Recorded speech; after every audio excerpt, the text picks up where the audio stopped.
You finally spoke the forbidden sentence, the line they explicitly warned you never to cross. The truth they labored to bury under suffocating layers of silence and manufactured fear, releasing it into the air with an unapologetic clarity that instantly changed the atmosphere, causing every whisper to cease and every carefully constructed mask to freeze mid-smile, as even the silent walls seemed to lean in to listen. You weren't meant to do that, were you? You weren't supposed to command a tone that cuts ruthlessly through performance and strikes the rawest nerve, exposing the unspoken script everyone had collectively agreed to pretend was reality. Nor were you supposed to remember the original, untamed version of yourself before they painstakingly taught you obedience. Yet you did, and now the room feels palpably colder, a chilling effect that truth always inflicts upon a space built on lies. You felt it too, didn't you?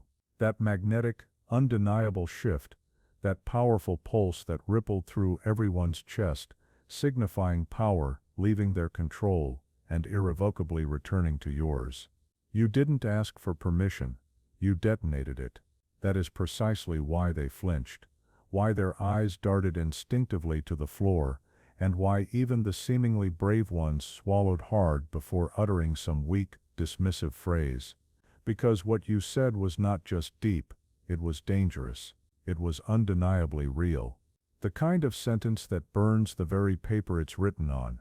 They had engineered entire systems and cultures of silence, built whole hierarchies of fear, and conditioned politeness into a state of paralysis, wrapping truth in layers of professionalism and careful timing, just to prevent genuine cracks from appearing. But you slipped through anyway, didn't you? Bleeding honesty where everyone else paints convenient lies, cracking open the door so that now every suppressed, clawing thought in that room is desperate for daylight. They looked at you like that because your words were an atmospheric anomaly. You dragged lightning into a church of candles, spoke fire into a world addicted to the comforting safety of fog, and made people feel something they could not immediately sanitize or control, and now they are forced to deal with what they can't unhear. They will obsessively replay it in their heads tonight. The measured way you spoke, the lack of a single tremble in your voice, the unsettling feeling that you voiced the very truth their own soul had been screaming for years. They will call you bold, call you unhinged, call you too much, but they will never call you wrong, because deep down, they understand that the moment was a terrifying mirror. What you said didn't just expose them, it exposed you. You tore your own mask off in public and smiled through the blood. That's why it hit with such force. You didn't deliver a speech, you confessed a radical truth that made their hearts skip a beat. You didn't merely speak, you instantly triggered every sleeping rebel in earshot, reawakening something sacred and sinister all at once. The saint in you speaking with the raw venom of the sinner, the angel in you sharpening its halo into a deadly blade, and that is their deepest fear, the paradox. You didn't choose light or dark, you became the intersection. You became both. They will now pretend to be fine, scroll through their feeds, and mechanically move on. But their subconscious is pacing, replaying your words on a frantic loop like a system glitch. Because what you said wasn't supposed to happen here. Not in this timeline. Not in this obedient little simulation they deceptively call society. You were expected to remain quiet, nod politely, and eventually die of emotional suffocation. Instead you coughed up truth, like poison, and met the bitter aftertaste with a smile. Let's be honest. You scared them. Not because you were loud, but because you were profoundly clear. Your voice didn't tremble like theirs, and you didn't decorate your truth with a single apology or disclaimer. You simply dropped it like a guillotine, and when the blade hit, they realized your intention wasn't to win an argument, but to free. Look around now. The air is perceptibly thinner because you cracked open something collective, a silence older than you, speaking what entire generations had swallowed whole, shifting the current. Everyone is acting normal, because that is what humans do when they witness a revolution. They pretend it never happened, but deep down, they are all infected. You are the contagion now, the virus of awareness, the decisive glitch in their fragile programming. And that is the part they can't possibly fix because no one can unhear a revelation, no one can unknow the exact moment they saw truth.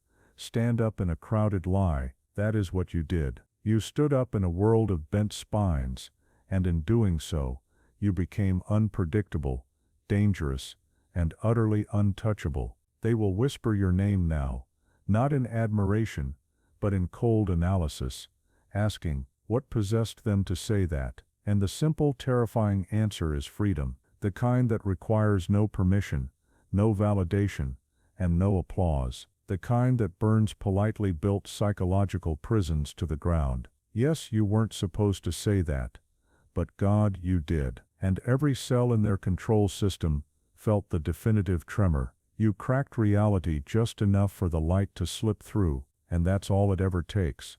One truth set at the right frequency can make empires tremble. Tonight, while they desperately pretend nothing happened, you will smile, because you will know the silence is over. And every echo they hear from now on sounds precisely like you. And here is the part they will never admit. You didn't just speak, you shifted timelines. You dropped a sentence that tore through their psychological armor like a surgical bullet made of pure honesty. And the funny thing is, you didn't even raise your voice, you just said it, calm, precise, surgical. Yet it landed like thunder in a cathedral, built only for whispers. You know that profound feeling right after you say something forbidden, that chilling pause where time holds its breath, and everyone looks around to see who else noticed. That is the unmistakable sound of control dying. That is the sound of the collective suddenly realizing that someone finally broke the spell. You broke it clean, with no ceremony, no warning and no mercy, just raw truth. You became a living glitch in their carefully rehearsed ritual, because for years they've practiced obedience like theatrical performance, fake smiles, safe opinions, edited emotions. And then you, with your haunted calm and unapologetic clarity, walked in and spoke a sentence that simply didn't match the script. You didn't read their lines, you rewrote them, and now every single person in that room has to pretend they're not utterly unraveling. They will focus on your tone, saying you were too intense, unprofessional, or should have phrased it differently, nitpicking the delivery, because they cannot possibly handle the devastating message. That is the universal method by which the fragile hide from truth. They critique the thunder instead of facing the storm. But deep down, they felt the shift in their bones, because words like that don't come from the mouth, they come from the abyss, from the parts of you they tried to bury alive.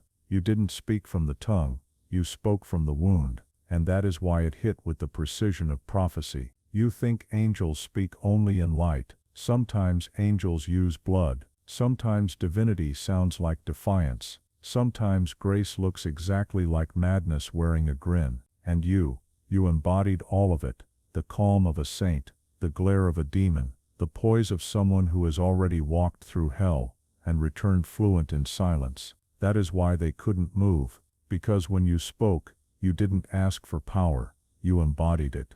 There is a stark difference between people who talk and people who transmit. You didn't make noise, you shifted frequencies, tuning into a primal forgotten truth that requires zero external validation. It is the tone of those who have suffered long enough to cease fearing the consequences. And you know what is truly terrifying about that? You can't be controlled anymore. You crossed the invisible line that separates the obedient from the awakened, stopping your efforts to be understood or to sound palatable, trading approval for authenticity, a currency they cannot tax. Now they are profoundly nervous, because when someone speaks truth like that once, it's never just once, it becomes a contagion. Others will start whispering their own forbidden thoughts, and one by one the quiet voices will rise, and the whole fragile illusion will begin to shake. That is their ultimate nightmare.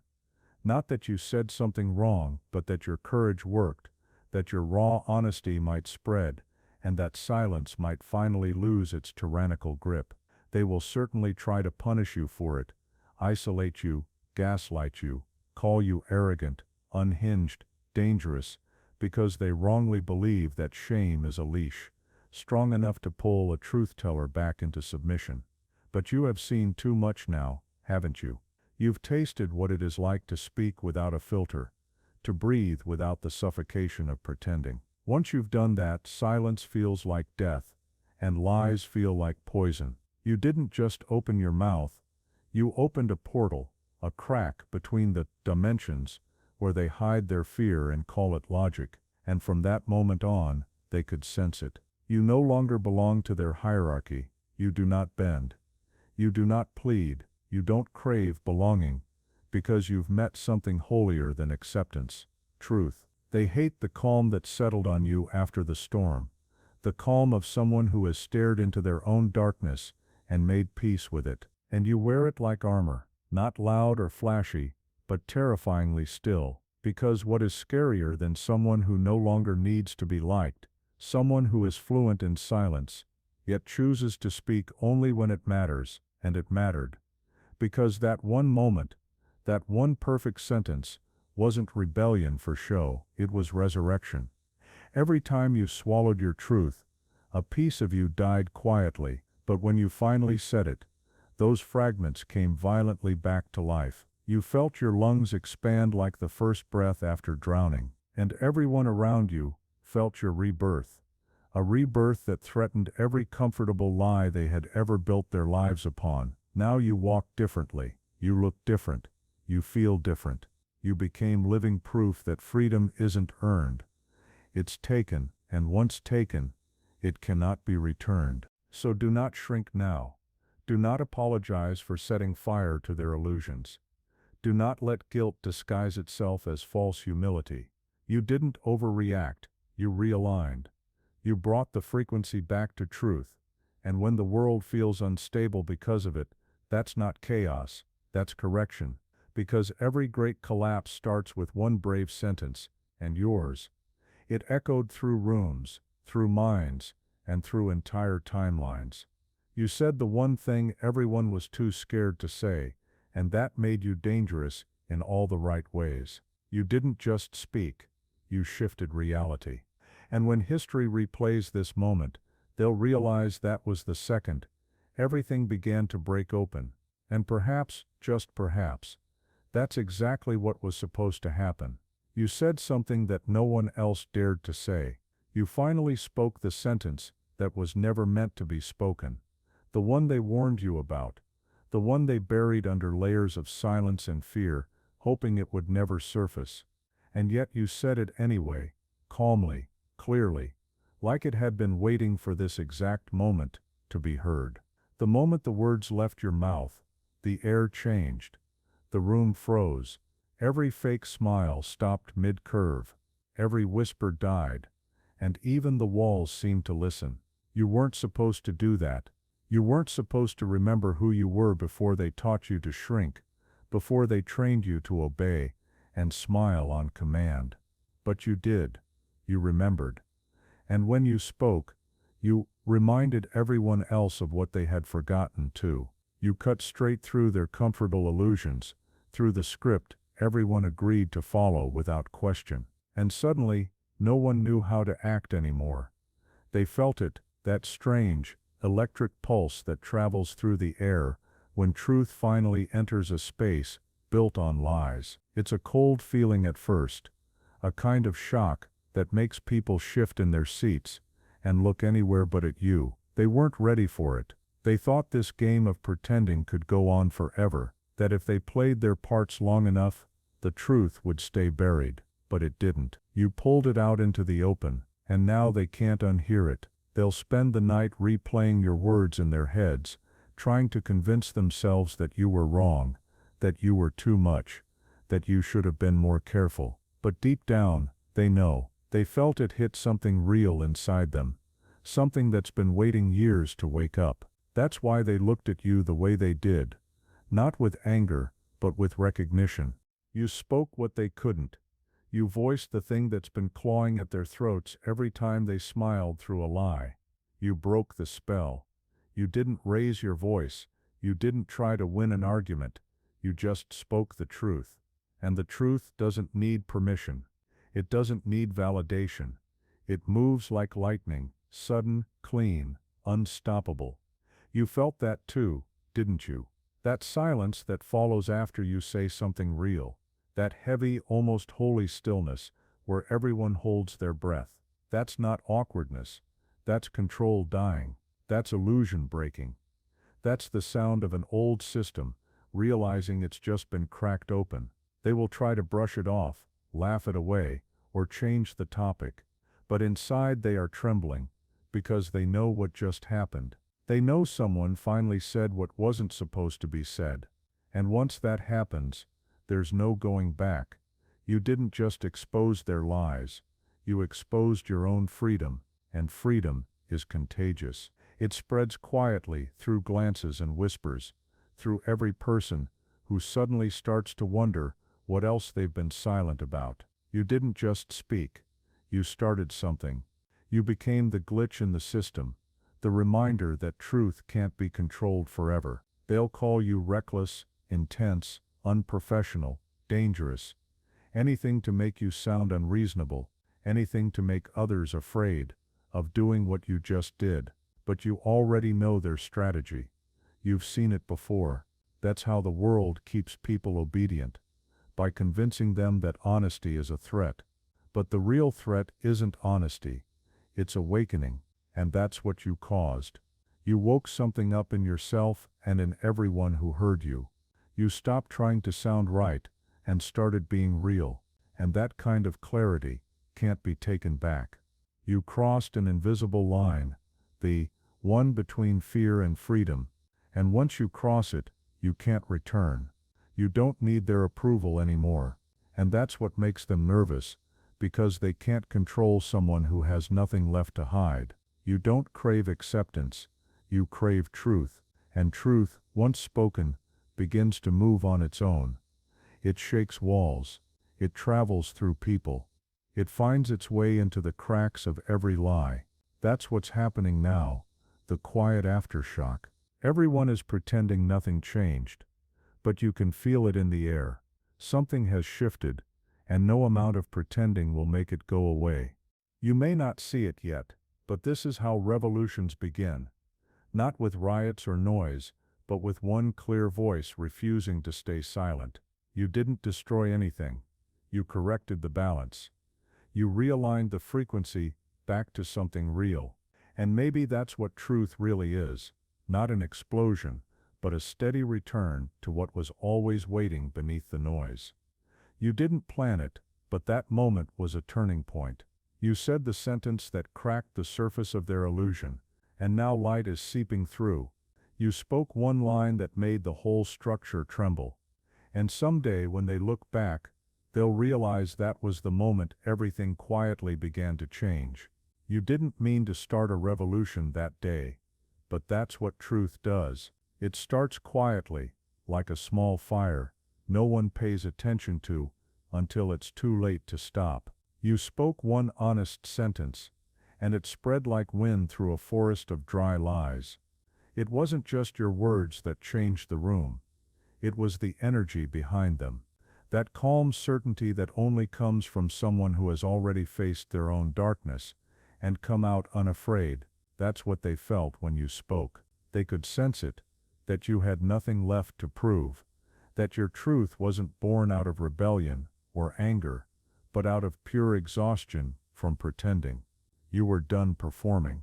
And in that moment, you stopped belonging to them. They'll try to explain it away, to write it off as emotion or drama, because they can't admit how deeply it shook them. But inside, something cracked. They won't tell anyone. But that night, they'll stare at the ceiling, thinking about you, about what you said, how still you were, how sure. They'll wonder what it must feel like to be that free. They won't call it envy, but it is. Because deep down, every person who lives inside a lie is secretly waiting for someone else to break it first, to give them permission to breathe. And when you did, you became the permission. You became the evidence that they could too. That's the secret no one talks about. Truth spreads without effort. You don't have to push it. Once spoken, it echoes through people's lives in ways you'll never see. It makes small decisions shift. It changes how they look at themselves in the mirror, how they speak to their children, how they stand up for something the next time they're told to stay silent. It's invisible work, but it's powerful. You lit something that will burn long after you're gone, and, though they may never thank you, they will never forget you. You became the moment when everything started to feel real again. And maybe that's why it had to be you. Because you spent so many years swallowing your own voice, letting it decay inside you, trying to preserve a peace that was never real. You stayed quiet to keep others comfortable. And each silence took a piece of your spirit with it.